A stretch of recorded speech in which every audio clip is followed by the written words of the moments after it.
ETF index mutual funds నేర్చుకుని stock మార్కెట్లో రాణించాలనుకుంటున్నారా? వెంటనే ఈ నెంబర్కి కాల్ చేయండి.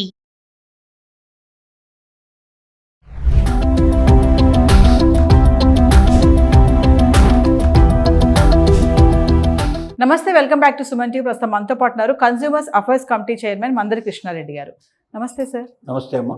సార్, మనం ఒక వీడియో చేసాం పోస్ట్ ఆఫీస్ స్కీమ్ గురించి. 40 years నుంచి 65 years వాళ్ళకి.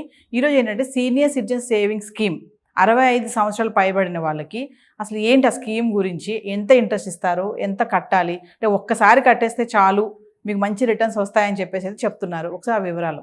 ఇది గవర్నమెంట్ ఎంప్లాయీస్కి ప్రత్యేకంగా చేసినటువంటి ఒక స్కీమ్. ఎవరైనా గవర్నమెంట్ ఎంప్లాయీ తన రిటైర్మెంట్ బెనిఫిట్స్, రిటైర్డ్ అవ్వడం కానీ, లేకపోతే తను వాలంటరీ రిటైర్మెంట్ అంటే 50 years తర్వాత వాలంటరీ రిటైర్మెంట్ తీసుకున్న వాళ్ళు కానీ, లేదా మనం సోల్జర్స్ ఎవరైతే వెళ్తారో అంటే దేశ రక్షణ కోసం పాటుపడుతున్నారో వాళ్ళు కొంచెం ముందుగా రిటైర్డ్ అయ్యే అవకాశాలు ఉంటాయి. అలా రిటైర్డ్ అయిన వాళ్ళు కూడా కొంతమందికి ఇది వర్తించేట్టుగా ఏర్పాటు చేశారు. అంటే దీంట్లో 8.2% ఇంట్రెస్ట్ వస్తుంది. చాలా అత్యధికమైన ఇంట్రెస్ట్. ఇంతవరకు బ్యాంకుల్లో ఎవరు కూడా ఇంత ఇంట్రెస్ట్ పే చేయరు. వీళ్ళకి దీన్ని క్యుములేటివ్ సిస్టంలో అంటారు. అంటే వడ్డీకి చక్రవడ్డీ కట్టేటువంటి పద్ధతిలో కడతారు. దీన్ని 3 నెలలకు ఒకసారి అమౌంట్ పే చేస్తారు. ఈ వడ్డీ మొత్తం ఎంత వస్తుందంటే సుమారుగా ఒక 30 లక్షల రూపాయలు మనం ఈ స్కీమ్లో పెట్టినట్టయితే, పోస్ట్ ఆఫీస్లో ఈ స్కీము వర్తిస్తుంది. స్కీమ్లో పెట్టినట్టయితే కొన్ని బ్యాంకుల్లో కూడా ఇది పెట్టే పాసిబిలిటీస్ తీసుకొచ్చారు. మనకు 61,000 చిల్లర వస్తుంది మొత్తం. 3 నెలలకు ఒకసారి 30 lakhs పెడితే అంటే ప్రతి నెల పర్ మంత్కు 20,000 మినిమం పడుతున్నట్టు లెక్క. సో అలాగే ₹1,00,000 పెడితే దాని తగ్గట్టుగా 2 లక్షలు అన్నీ మనకు సుమారు ఈ రకమైన క్యుములేటివ్ 8.2% క్యుములేటివ్ సిస్టమ్ లోపల దాని మీద వడ్డీకి చక్రవడ్డీ వచ్చే పద్ధతి ఏర్పాటు చేశారు. ఈ స్కీమ్ అన్నిటికన్నా ఎక్కువ వడ్డీ ఇచ్చేటువంటిది. అంటే భారతదేశంలో ఏ పథకానికి ప్రభుత్వ పథకాల ద్వారా ఇవ్వనంత ఎక్కువ వడ్డీ అత్యధికంగా ఇచ్చారు. కారణం ఏంటంటే సీనియర్ సిటిజన్ దృష్టిలో పెట్టుకొని 5 ఏళ్ల వరకు ఈ సిస్టమ్ ఇచ్చారు. అంటే ఎవరైనా 5 years వరకు డిపాజిట్ చేసుకోవచ్చు. 5 years దాటిన తర్వాత ఇంకా 3 years వరకు కూడా దీన్ని కంటిన్యూ చేసుకునే అవకాశం ఉంది. 5 years పూర్తయిన వాళ్ళు మళ్ళీ ఎక్స్టెన్షన్ అడిగితే ఇంకో 3 years ఇస్తారు. 8 years వరకు పాసిబిలిటీ ఇచ్చారంటే దీంట్లో ఏంటంటే ఒకవేళ మధ్యలో కావాలని ఎవరిని అనుకుంటే కూడా డబ్బుని కొంచెం కట్ చేసి ఇస్తారు. ఎందుకంటే వీళ్ళు ఇంత వడ్డీ ఇచ్చేందుకు సిద్ధపడి దాంట్లో పెట్టారు కాబట్టి 5 ఏళ్ల పాటు డబ్బులు ఉంటాయని ఏం చేస్తుంది గవర్నమెంట్, దీన్ని వేరే దాంట్లో ఇన్వెస్ట్ చేస్తుంది. ఏదో పెద్ద పెద్ద ప్రాజెక్టులో పెడుతుంది, గవర్నమెంట్ బాండ్స్లో పెడుతుంది. మరి డబ్బులు తిరిగి చెల్లించాలంటే ఎక్కడ నుంచి ఆదాయం రావాలి కదా, ఆదాయం వచ్చేది చేస్తుంది. 5 years కాకముందే వీళ్ళు వెంటనే డబ్బులు తీసుకుంటారు అన్నప్పుడు నష్టం వచ్చే అవకాశం ఉంటుంది. అక్కడ ఆ నష్టాన్ని భర్తీ చేయడానికి గాను కొంచెం పర్సెంటేజ్, చిన్న స్మాల్ పర్సెంటేజ్ కట్ చేసి మిగతా డబ్బులు ఇచ్చేస్తారు.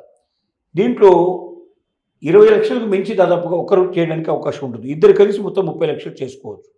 ఇద్దరు భార్యాభర్తలు ఇద్దరు కలిసి 30 లక్షలు చేసుకోవచ్చు. అట్లా పాసిబిలిటీ ఇచ్చారన్నట్టు. 30 lakhs ఇచ్చారు. ఒకవేళ మధ్యలో చనిపోతే వ్యక్తి, వాళ్ళకి ఈ డబ్బులతో పాటుగా అడిషనల్గా అమౌంట్ కూడా వడ్డీ అప్పటిదాకా ఉన్నదాన్ని లెక్కగట్టి కూడా ఇస్తారు. ఆ పాసిబిలిటీ కూడా దీంట్లో ఇచ్చారన్నట్టు. ఇలాంటి పరిస్థితులు కాబట్టి రిటైర్డ్ అయినటువంటి పర్సన్స్ ఎక్కువ చేసే పని ఏంటంటే గవర్నమెంట్ సంబంధించిన స్కీముల్లో పెట్టకుండా ప్రైవేట్గా ₹2 ఇస్తాం, ₹3 ఇస్తాం, ₹4 ఇస్తాం అని ఆశ పెట్టి చాలామంది చిట్ ఫండ్ కంపెనీలు కానీ, లేదా ఎక్కువగా ఇలాంటి ప్రైవేటు స్కీములు కానీ అది పెట్టి మీకు ఇంత కడితే ఇంత ఇస్తాం, ఇది అని ఆశ పెడతా ఉంటారు. అలాంటి స్కీముల్లో కట్టి ఉన్న డబ్బంతా పోగొట్టుకొని ఆత్మహత్యలు చేసుకున్నటువంటి వాళ్ళు కూడా సీనియర్ సిటిజన్ చాలామంది ఉన్నారు. పిచ్చి వాళ్ళు అయిపోయిన వాళ్ళు చాలామంది ఉన్నారు. ఎందుకంటే ఆ డబ్బుతోటే వాళ్ళ జీవితం అంతా బతకాలి.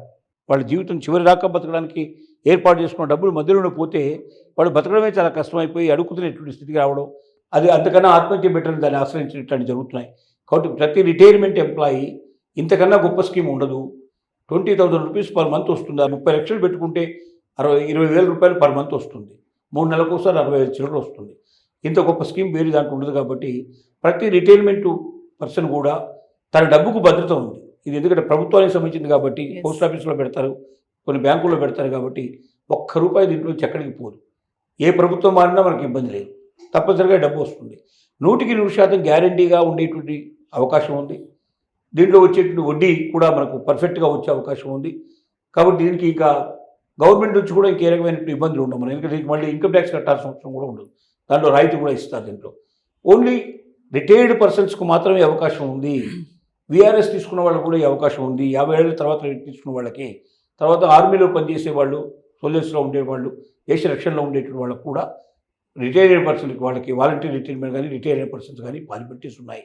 వాళ్ళందరూ దీన్ని ఉపయోగించుకొని తప్పనిసరిగా తన జీవితాల్లో ఆనందమయం చేసుకోవాలని మనం కోరుకుంటున్నాం. మామూలుగా సార్ పోస్ట్ ఆఫీస్కి వెళ్తే అంటే ఇలాంటి వాటి గురించి మనం సంప్రదించాలంటే అక్కడ ఎవరిని కలవాల్సి వస్తుంది సార్? అసలు పోస్ట్ ఆఫీస్లో జనరల్గా దానికి సంబంధించిన డిజిగ్నేటెడ్ పర్సన్ ఉంటాడు. ఏ పర్సన్ అనే వివరాలు చెప్పడానికి ఒక పర్సన్ ఉంటాడు.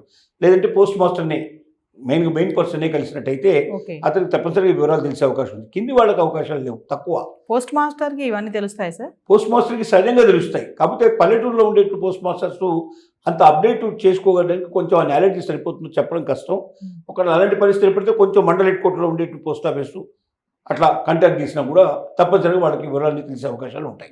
ఎందుకంటే కొంతమంది కామెంట్స్ పెడుతున్నారు సార్ మనం చేసిన వీడియోకి, ఏంటంటే పోస్ట్ ఆఫీస్కి వెళ్తే సరిగ్గా వాళ్ళు మమ్మల్ని రెస్పాండ్ అవ్వరు, రెస్పాన్స్ తీసుకోరు, మమ్మల్ని ఇబ్బంది పెడతారని అంటున్నారు. అలాంటి వాళ్ళకి మీరు ఏమైనా చెప్తారా? అట్లా ఎక్కడైనా ఒక చోట జరిగితే ఉండొచ్చు కానీ అన్ని చోట్ల జరగవు. ఎందుకంటే వాళ్ళు కూడా ఇప్పుడు ప్రైవేటుగా సంస్థల కన్నా చాలా మించినటువంటి నాలెడ్జ్ వాళ్ళు సంపాదించుకుంటున్నారు. పోస్ట్ ఆఫీసులు బ్యాంకులాగా పనిచేసే స్టేజ్కి వచ్చేసాయి. వాళ్ళు కూడా సాఫ్ట్వేర్ అంతా ఉపయోగిస్తున్నారు. పాత వాళ్ళు ఉంటే వాళ్ళకి అప్డేట్ చేశారు నాలెడ్జ్.